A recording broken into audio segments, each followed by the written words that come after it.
엘리후의 그 1차 발언이 끝이 나고 오늘 34장에서는 이 엘리후의 2차 발언이 시작이 됩니다. 앞서 그 엘리후는 욥이 하나님이 죄 없는 자를 심판하신다는 그 욥의 그 주장에 반기를 들죠. 그래서 오늘 34장에서는 이제 엘리후가 욥의 말이 왜 틀렸는지 그 욥의 말을 직접 인용하면서 이제 반박을 하는 내용이 오늘 읽은 내용인데 5절과 6절에 보면 그 엘리후가 이렇게 얘기합니다. 욥이 말하기를 내가 의로우나 하나님이 내 의를 부인하셨고 내가 정당함에도 거짓말쟁이라 하였고 나는 허물이 없으나 화살로 상처를 입어노라 하니 욥의 말을 직접 인용하면서 이렇게 얘기하는데 욥의 이 말 세 가지를 얘기하죠. 욥은 자신이 의롭지만 하나님이 자기 의를 부인하셨다 이렇게 얘기한다고 했다. 또 하나는 무엇이냐면 욥은 자신은 정당하나 하나님이 자기를 거짓말쟁이라고 하셨다 그렇게 얘기했다. 이게 또 두 번째고 세 번째가 욥은 자신에게는 허물이 없으나 하나님이 자기에게 상처를 입혔다고 한다 그렇게 얘기했다고 인용하면서 지금 엘리후가 얘기를 하고 있습니다. 자, 그러면서 엘리후는 욥이 무엇을 잘못했는지 세 가지를 얘기하게 되는데 7절부터 9절까지가 그 내용이죠. 뭐라고 하냐면 어떤 사람이 욥과 같으랴 욥이 비방하기를 물 마시듯 하며 악한 일을 하는 자들과 한패가 되어 악인과 함께 다니면서 이르기를 사람이 하나님을 기뻐하나 무익하다 하는구나. 뭐라고 합니까? 욥이 비방하기를 누구를 비방합니까? 하나님 비방하기를 물 마시듯 한다. 그리고 또 한 가지는 악한 일을 하는 자들과 한패가 되어서 욥이 다니고 있다. 이렇게 얘기하고 있고요. 그리고 또 한 가지는 하나님을 섬기고 기뻐해봤자 아무 유익이 없다고 한다.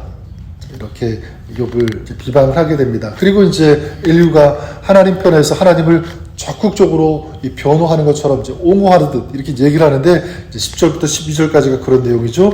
그러므로 너희 총명한 자들아 내 말을 들으라. 하나님은 악을 행하지 아니하시며 전능자는 결코 불의를 행하지 아니하시고 사람의 행위를 따라 갚으사 각각 그의 행위대로 받게 하시나니 진실로 하나님은 악을 행하지 아니하시며 전능자는 공의를 굽히지 아니하시느니라. 자, 무엇이냐면 하나님은 불의를 행하지 않으신다. 선언하죠. 하나님은 악을 방관하지 않고 그 행위에 따라서 그 악을 갚아주시고 그래서 공의를 굽게 하지 않으신다. 하나님이 그런 하나님이다라는 것을 지금 엘리후가 아주 강력하게 선포하고 얘기하고 있습니다.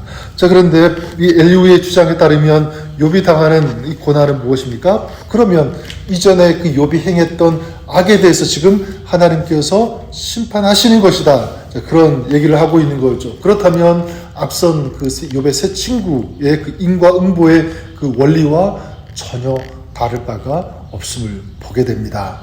여러분 이렇게 말하고 있는 그 엘리후가 여러분 어떻게 느껴지십니까?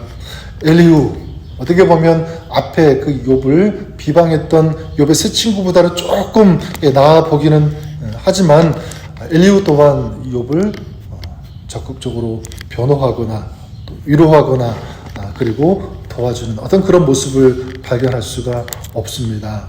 어쩌면 욥을 정죄하기에 급급했던 앞에 그 세 친구들과 비슷하다 이렇게 볼 수가 있고요. 또 욥이 엘리후는 다르겠지 그런 기대를 가졌지만 그 기대를 완전히 무너뜨리는 어떤 그런 모습을 보여주고 있는 것 같아서 참 마음이 씁쓸합니다. 그래서 어떻게 보면 욥의 친구는 아주 나이가 적으니까 그러나 좀 친구가 되어 주었으면 좋겠지만 그러지 못하고 오히려 지금 아주 냉철하고 차갑게 분석하면서 판단하는 어떤 그런 모습 그런 사람으로 지금 비춰지고 있다는 것입니다. 자, 이런 엘리후를 보면서 여러분 엘리후가 그러면 실수하고 있는 것이 무엇인가? 뭘 잘못하고 있는 것인가? 우리가 한번 생각해 볼 수가 있을 것 같고요. 또 우리에게도 소중한 그런 메시지가 될 수 있다고 생각합니다. 엘리후가 실수하고 있는 것 바로 이렇게 정리할 수 있을 것 같아요. 엘리후는 욥의 이 컨텍스트는 이해하지 않고 이 텍스트만 보고 그리고 듣고 비판했다는 사실입니다. 다시 말해서 이 상대방의 이 욥의 상황과 환경은 이해하지 못하고 그가 얘기하는 그 말 그리고 욥의 어떤 표정들 겉으로 보여지는 이런 것들만 가지고 굉장히 주관적으로 판단했다라는 것이 이 엘리후의 실수라고 할 수 있을 것 같습니다. 엘리후는 욥이 자기를 의롭다고 하고 의로운 자기를 왜 하나님이 심판하느냐고 했다고 지금 반박하고 있습니다. 그리고 저런 욥이 물 마시듯 하나님을 비방한다. 악한 일을 하는 그 자들과 한패가 되어 다닌다. 그리고 하나님을 섬기는 것이 무익하다고 한다. 이렇게 얘기합니다. 이렇게 판단하고 있습니다. 그리고 7절에 욥과 같은 사람이 어디 있겠느냐. 이렇게 얘기하고 있죠. 여러분 지금 이 엘리후는 뭘 하고 있습니까? 완전히 지금 욥을 몰아붙이고 있어요. 사실 욥이 그렇게 말한 적이 없습니다. 욥은 거룩하신 이 전능자의 위엄 앞에서 자신의 이 죄인됨을 부정했는가? 부정하지 않았습니다. 그럼 어떻게 했습니까? 그냥 단지 의롭게 살려고 노력해온 그 자신의 그 삶에 대해서 왜 하나님께서 이렇게 고난을 허락하셨는지 그 이유를 몰라서 항변했다. 이것뿐인데 지금 이 엘리후의 입장에서 본다면 막 욥이 하나님의 그 의로움을 거부하고 이 하나님의 이 공의로우심을 무너뜨리는 그리고 하나님을 섬기는 것이 다 무익하다. 이렇게 하나님을 완전히 나쁘다고 이렇게 얘기했다라고 하는 것입니다. 그러면서 또 나쁜 사람들과 악한 사람들과 어울려 다니는 이런 모습 완전히 과장하는 거죠. 이런 얘기를 지금 엘리후가 하고 있다는 사실입니다.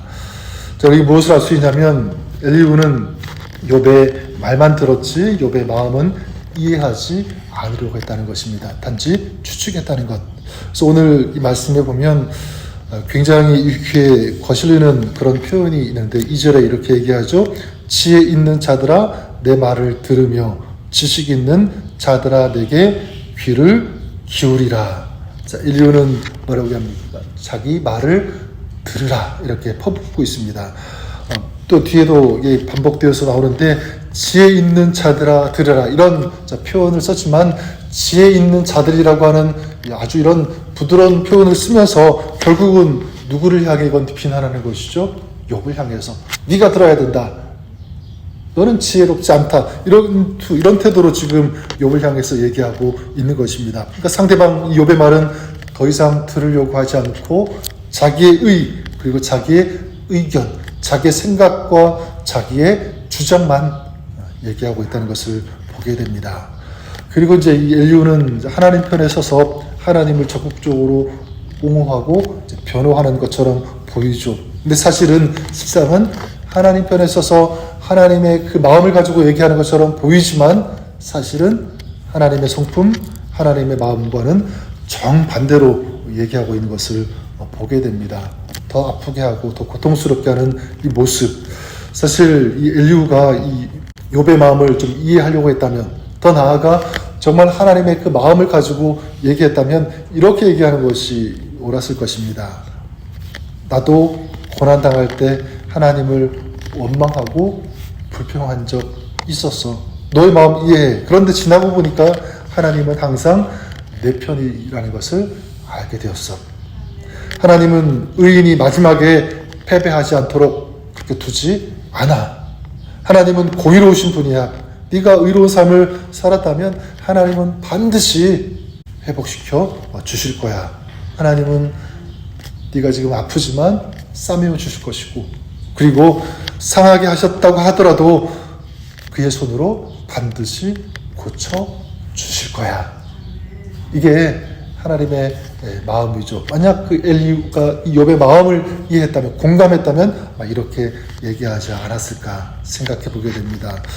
오늘 이런 엘리후를 보면서 우리 자신을 돌아보았으면 좋겠습니다. 혹시 엘리후처럼 나도 그러고 있는 것은 아닌지, 특별히 지금 이 엘리후가 얘기했던 것처럼 지혜로운 자들아 내 말을 들으라 이렇게 얘기했던 것처럼 계속 이게 나오지 않습니까? 우리가 살아가면서 우리 가족들에게 아니면 주변의 사람들에게 일방적으로 너희들은 내 말을 들어야 돼 이렇게 얘기하고 있지는 않은지, 내 주장만 옳다고 하고 있지는 않은지 우리가 겸허하게 겸손하게 우리 자신을 돌아보았으면 좋겠습니다. 이런 엘리후 같은 그런 사람이 아니라 내 말을 들으라 하기 전에 먼저 들어줄 수 있는 그런 사람, 상대방의 이 마음의 소리를 들을 수 있는, 또 이해해 줄 수 있는 그런 사람. 그래서 판단이 아니라, 비방이 아니라 격려의 말, 이 사랑의 말을 먼저 할 수 있는 그런 사람. 저는 이것이 하나님의 마음임을 기억했으면 좋겠습니다. 그래서 엘리후라는 이 사람의 뜻은 너무너무 좋아요. 어떤 뜻을 가지고 있냐면, 그는 나의 하나님이시다라는 뜻을 가지고 있어요. 엘리후. 그리고 또 다른 해석으로는 엘리후 어떤 뜻을 가지고 있냐면, 하나님은 나의 아버지시다. 그는 나의 하나님, 그는 나의 아버지라는 너무너무 좋은 그 이름을 가지고 있었는데, 정작 엘리후는 하나님의 이 마음을 표현하지 못했죠. 전하지 못했다는 사실입니다. 저는 그런 의미에서 오늘 저와 여러분들은 하나님 아버지의 이 마음이 우리의 마음이 되었으면 좋겠습니다. 오늘도 우리 하나님의 아버지의 이 마음을 가지고 오늘도 누구를 만나든지 대하고요, 또 말해주고 위로해주고 사랑해줄 수 있는 그런 하나님의 사람의 삶을 오늘도 살아가시는 저와 여러분, 또 우리가 될 수 있기를 바랍니다. 그런 마음을 가지고 살아가는 여러분 가운데 하나님의 따뜻한 위로가, 또 하나님의 은혜와 하나님의 축복이 여러분의 마음, 여러분 삶 가운데 충만하게, 우리 가득하게 임하실 것을 믿습니다.